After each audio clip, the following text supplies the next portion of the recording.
வணக்கம் நண்பர்களே, உங்கள் பொன்மொழி உங்களுக்காக புதிய தகவலுடன் நின்று இன்னைக்கு பார்ட் 4ல் நம்ம பார்க்க போகிற டாபிக் என்ன அப்படின்னு பார்த்தோம்னா சேல் பை டிஸ்கிரிப்ஷன். ஸோ இந்த டிஸ்கிரிப்ஷன் அப்படின்றது பார்த்தோன்னா நம்ம எல்லாருக்கும் தெரிஞ்ச ஒரு விஷயம்தான்.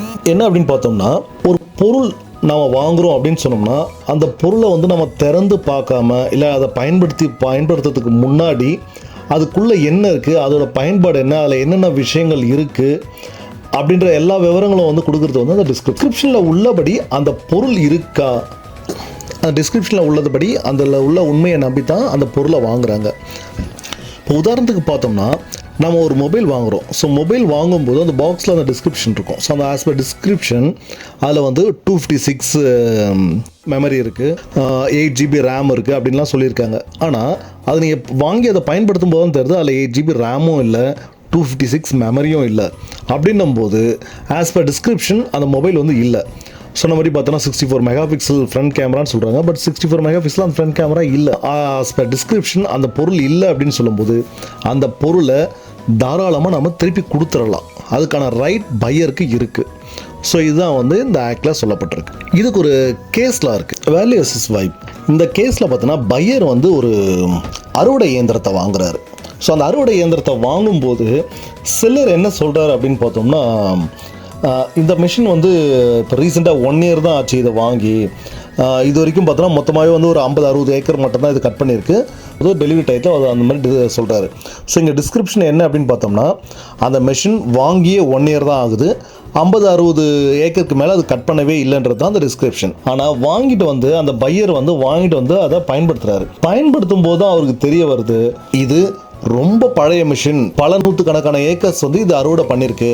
ஸோ இட்ஸ் டூ ஓல்டு அப்படின்றத அவர் கண்டுபிடிக்கிறாரு. ஸோ அதை கண்டுபிடிச்ச பிறகு ஆஸ் பர் டிஸ்கிரிப்ஷன் அவர் நினச்சி வாங்கினது என்ன, இது ஒரு 1 year ஓல்டு மிஷின் அப்படின்னு நினச்சி தான் வாங்கினார். ஆனால் அது பல வருஷம் ரொம்ப பழமையான மிஷின் அப்படின்னு தெரிஞ்ச உடனே ஆஸ் பர் டிஸ்கிரிப்ஷன் அந்த ப்ராடக்ட் இல்லை. உடனடியாக பையர் அதை செல்லர்கிட்ட ரிட்டர்ன் பண்ணிடுறாரு. So buyer entitled to reject the machine as it was sale by description. As per description அந்த மிஷின் இல்லை அப்படின்றதுனால அந்த மிஷினை திருப்பி கொடுத்துட்டு தனக்கான டேமேஜை கிளைம் பண்ணுறதுக்கான ரைட் அந்த பையருக்கு இருக்கு. ஸோ இதுதான் அந்த கேஸ்னால சொல்லப்பட்டிருக்கு. அடுத்து சேல் பை சாம்பிள். டிஸ்கிரிப்ஷன் நம்ம பார்த்தோம். டிஸ்கிரிப்ஷனுக்கும் சாம்பிளுக்கும் ஒரு சின்ன வித்தியாசம் தான் இருக்கு.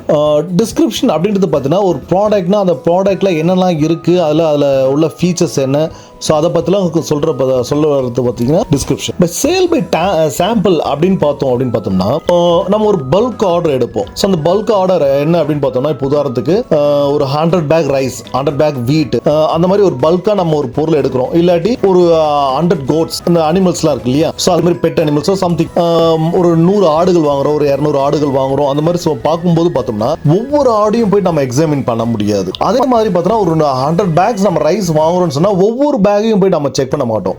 ஸோ அதுக்கு பதிலாக என்ன செய்வோம் அப்படின்னு பார்த்தோம்னா, அதுக்கான ஒரு சாம்பிள், ஒரு 100 கிராமோ இல்லாட்டி ஒரு மினிமம் குவான்டிட்டியோ ஒரு சாம்பிள் இருக்கும்.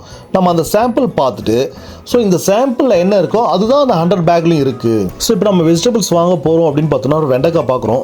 நம்ம எல்லாருக்குமே தெரியும் வெண்டைக்காய்னா உடைச்சி பார்த்து வாங்கணும் அப்படின்னு சொல்லிட்டு வாங்குற எல்லா வெண்டைக்காயும் நம்ம உடைச்சா பார்த்துட்டு இருக்கிறோம். ஸோ ஒன்று உடைச்சு பார்க்குறோம், ஸோ அது முத்துனதா பின் எலசான அப்படின்னு நமக்கு தெரிஞ்சிடுது. ஸோ அது எலசு அப்படின்னு தெரிஞ்சோடனே மொத்தமாக நம்ம வாங்குறோம். இங்கே நம்ம ஒரு சாம்பிள் பார்க்குறோம், அந்த சாம்பிளை வச்சு மற்ற எல்லாமே இப்படி தான் இருக்குன்ற ஒரு முடிவுக்கு வரும் இல்லையா, அதுதான் சேல் பை சாம்பிள்.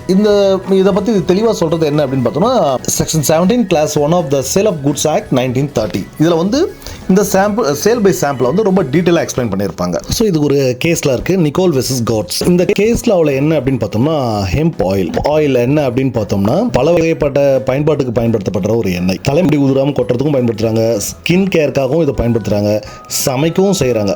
ஸோ இது ஒரு சணல்ல இருந்து உற்பத்தி பண்ணுற ஒரு எண்ணெய். இது கம்ப்ரஸ் பண்ணி அதன் மூலமாக அதுலேருந்து புழிஞ்சு எடுக்கிற ஒரு எண்ணெய். ஸோ ஓகே, ஸோ இந்த எண்ணெயை பையர் ஆர்டர் பண்ணுறாரு. எதை பேஸ் பண்ணி ஆர்டர் பண்ணுறாருன்னா ஒரு சாம்பிள் பார்க்குறாரு. அந்த சாம்பிளோட குவாலிட்டி நல்லா இருக்கு, குவாலிட்டி நல்லா இருக்குது, இதே குவாலிட்டி தான் மற்ற எல்லாமே இருக்குது அப்படின்னு சொல்கிறாங்க.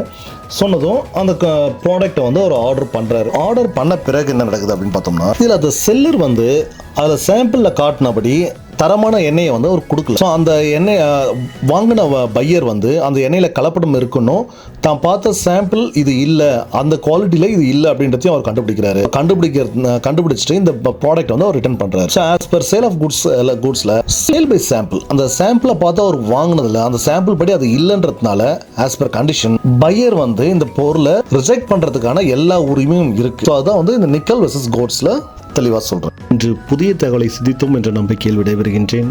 நன்றி நண்பர்களே.